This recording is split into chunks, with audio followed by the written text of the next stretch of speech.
याद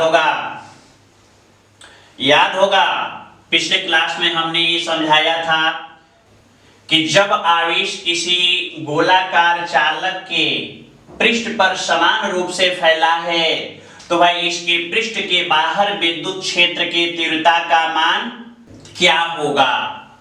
तो कुल मिला जुला करके उस दिन हम बतलाए थे कि गोलाकार चालक के पृष्ठ के बाहर विद्युत क्षेत्र की तीव्रता, और आज हम लोगों को देखना है गोलाकार चालक के पृष्ठ के अंदर किसी बिंदु पर विद्युत क्षेत्र की तीव्रता।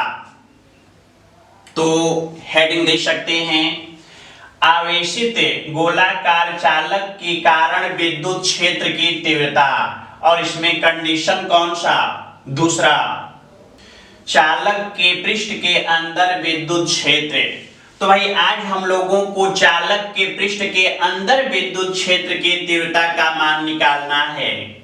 तो आप चित्र में देख सकते हैं, यहां दिखाया जा रहा है कि भाई एक गोलाकार चालक है जिसकी त्रिज्या कैपिटल आर है और इसको क्यू आवेश दिया गया है जो इस गोलाकार चालक के बाह्य पृष्ठ पर समान रूप से फैला है, देख रहे हैं।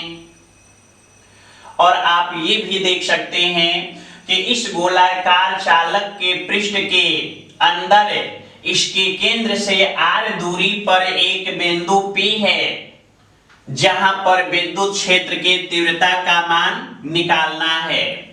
तो भाई ये तो आप समझ चुके हैं, जहां हमने ये दिखाया कि consider a conducting sphere having radius r and suppose q amount of charge is given to this sphere which is distributed on the outer surface of this sphere, and you have to find the intensity of electric field at point P which is situated at distance r from the center of a charge conductor inside the surface of that conductor। तो भाई कुल मिला जुला करके हमने कहा कि मान लिया जाए एक आवेशित गोला है, एक आवेशित गोलाकार चालक है जिसकी त्रिज्या कैपिटल आर है, इसको क्यू आवेश दिया गया है जो इसके बाह्य पृष्ठ पर समान रूप से फैला है, और इसके केंद्र से स्मॉल आर दूरी पर इस गोले के पृष्ठ के अंदर एक बिंदु P है जहां पर विद्युत क्षेत्र की तीव्रता का मान। तो इसको लिखते हुए आगे बढ़ेंगे, लिख सकते हैं कि माना एक गोलाकार चालक है जिसकी त्रिज्या r है, इस गोलाकार चालक को Q आवेश दिया गया है जो इसके बाह्य पृष्ठ पर समान रूप से फैला है। इस गोलाकार चालक के केंद्र से r दूरी पर एक बिंदु P है जो इसके पृष्ठ के अंदर है, और बिंदु P पर विद्युत क्षेत्र की तीव्रता का मान निकालना है। तो हम लोग कह सकते हैं कि बिंदु P पर विद्युत क्षेत्र की तीव्रता का मान निकालने के लिए बिंदु P से होते हुए एक सकेंद्रीय गोलाकार पृष्ठ का निर्माण करते हैं जिसे गॉसियन पृष्ठ कहते हैं। और अब तो आपको पता है कि भाई हम कई बार समझा चुके हैं कि भोजन को एक ही बार में ग्रहण कर पाना संभव नहीं है, अतः भोजन को छोटे छोटे टुकड़ों में बांट देते हैं और बारी बारी से प्रत्येक टुकड़े को ग्रहण करते हैं। ठीक इसी प्रकार से आपको गॉसियन पृष्ठ से संबद्ध विद्युत फ्लक्स निकालना है तो भाई इसके क्षेत्रफल को भी छोटे छोटे क्षेत्रफल में बांट देंगे, क्षेत्र स्वल्पांश में बांट देंगे, किसी एक क्षेत्र स्वल्पांश के लिए फ्लक्स निकालेंगे और अंत में सारे फ्लक्सों को इंटीग्रेट कर देंगे। तो कहा जा सकता है, आप चित्र में देख सकते हैं कि भाई बिंदु P पर गॉसियन पृष्ठ में एक क्षेत्र स्वल्पांश की कल्पना करते हैं जिसका क्षेत्रफल dA है। यदि यहां पर विद्युत क्षेत्र की तीव्रता E है तब तो आपको पता है कि भाई इस क्षेत्र स्वल्पांश से संबद्ध विद्युत फ्लक्स हम लोग लिख सकते हैं कि D phi E is equal to vector E dot vector D A. और अब तो आप जानते हैं इसको लिखा जा सकता है कि D phi E is equal to E D A cos theta. और अब यदि ध्यान दिया जाए तो आप देख सकते हैं कि क्षेत्र स्वल्पांश पर जब लंबवत रेखा खींचेंगे तो इधर की ओर दिख रहा है और विद्युत क्षेत्र भी उसी दिशा में होगी, अर्थात ये दोनों एक दिशा में हैं। और यदि दो सदिश एक दिशा में हैं तो उनके बीच का कोण theta is equal to 0 degree. तो भाई कह सकते हैं कि चूंकि क्षेत्र स्वल्पांश पर खींचा गया अभिलंब तथा विद्युत क्षेत्र दोनों एक ही दिशा में हैं, अतः इनके बीच का कोण theta is equal to 0 degree. और यदि थीटा के वैल्यू को वहां रख दिया जाए तो हम लोग नीचे लिख सकते हैं कि D phi E is equal to E D A cos 0।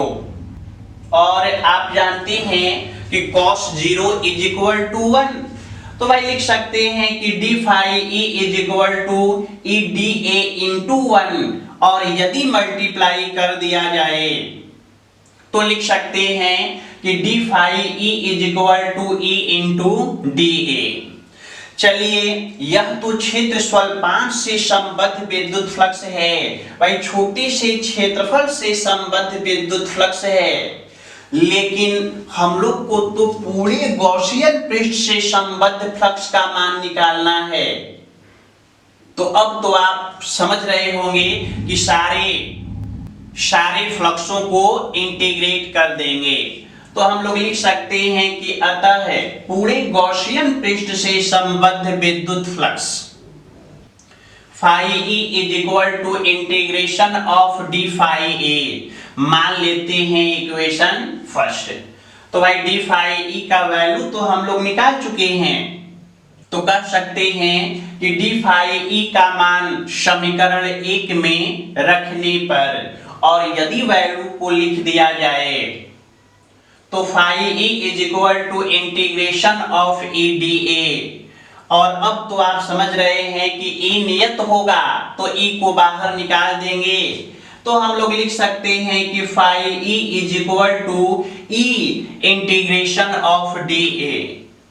और इंटीग्रेशन ऑफ डी ए का मतलब हो गया पूरे गॉसियन पृष्ठ का क्षेत्रफल।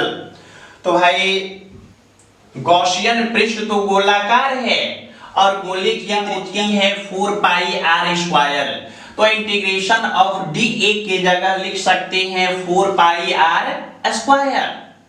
तो नीचे हम लोग लिख सकते हैं कि phi E is equal to E into 4 pi R square और इसको मान लेते हैं इक्वेशन सेकेंड।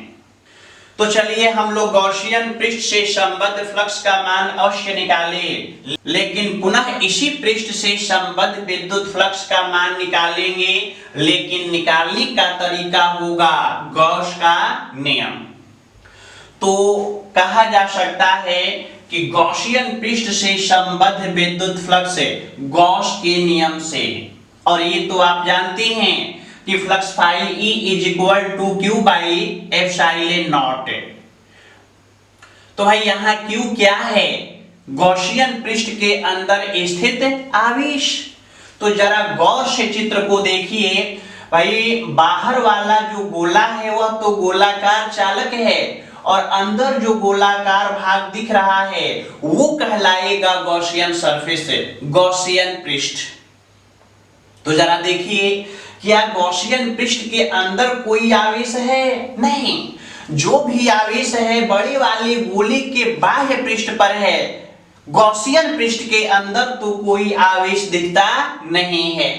इसका मतलब हो गया कि गॉसियन पृष्ठ में स्थित आवेश Q इज इक्वल टू 0। तो भाई हम लोग कह सकते हैं कि चूंकि गॉसियन पृष्ठ में आवेश नहीं है अर्थात Q इज इक्वल टू 0। और यदि Q के मान को समीकरण 3 में रख दिया जाए तो लिख सकते हैं कि phi E is equal to 0 by epsilon naught is equal to 0, क्योंकि डिवाइड करेंगे तो रिजल्ट क्या होगा 0, और इसको मान लेते हैं इक्वेशन 4। तो है कहा जा सकता है कि समीकरण 2 तथा समीकरण 4 की तुलना करने पर, क्योंकि समीकरण 2 में भी फ्लक्स ही निकला है और 4 में भी फ्लक्स ही निकला है, तो यहां से यदि तुलना किया जाए तो हम लोग देख सकते हैं वहां पर फाई का मान है E into 4 pi R square और यहाँ पर फाई इज इक्वल टू 0। तो जब तुलना करेंगे तो लिख सकते हैं कि E into 4 pi R square is equal to 0, और जब 4 पाई आर स्क्वायर को उधर भेजेंगे तो लिख सकते हैं कि E is equal to 0 by 4 pi R square, और इतना तो आप समझ रहे हैं कि यदि डिवाइड किया जाए तो E इज इक्वल टू 0। तो आप देख रहे हैं कि जब हम लोग गोलाकार चालक के पृष्ठ के अंदर विद्युत क्षेत्र के तीव्रता का मान निकाले तो इसके अंदर विद्युत क्षेत्र के तीव्रता का मान क्या आया है 0, शून्य। यानी यहां से निष्कर्ष निकला कि the intensity of electric field inside the surface of charge conducting sphere is always equal to 0। किसी भी चालक के पृष्ठ के अंदर विद्युत क्षेत्र की तीव्रता का मान हमेशा शून्य होता है। The electric field inside the surface of a charge conductor is always equal to 0। अब आप लोग देख चुके हैं कि यदि कोई आवेशित गोलाकार चालक है तो इसके कारण विद्युत क्षेत्र की तीव्रता का मान क्या होगा। पहले हम ये बतलाए थे कि चालक के पृष्ठ के बाहर, और अब ये भी देख लिए चालक के पृष्ठ के अंदर। तो ये था गोलाकार चालक के कारण किसी बिंदु पर विद्युत क्षेत्र की तीव्रता, आवेशित गोलाकार चालक के कारण किसी बिंदु पर विद्युत क्षेत्र की तीव्रता। तो आज यहीं तक, थैंक्स।